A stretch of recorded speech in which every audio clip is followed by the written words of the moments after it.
85টি 80টি, সঙ্গে জাতীয় প্রতীকও থাকছে সুলতানি ও মোগল আমলের মুখসহ বাঙালি ঐতিহ্যের নানা শিল্পকর্ম।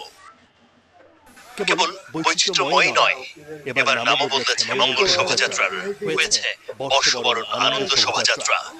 মঙ্গলের চেয়ে আনন্দ শব্দটিতে দেশের সব মানুষকে এক কাতারে আনা যায় বলেও মনে করছেন আয়োজকরা।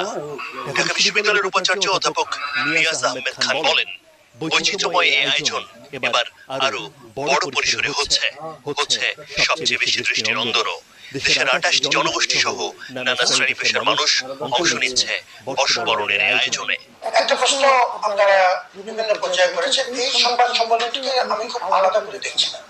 সাংবাদিকদের সাথে আমাদের নিয়মিত যোগাযোগ আছে বিভিন্ন পরিসরে, তাদের সাথে আমাদের অলমোস্ট প্রতিদিনই কোনো না কোনো ফর্মে যোগাযোগ হচ্ছে। আজকে মূলত আমরা আপনাকে আপডেট জানাচ্ছি, যেটা একদমই সামনে চলে এসেছে।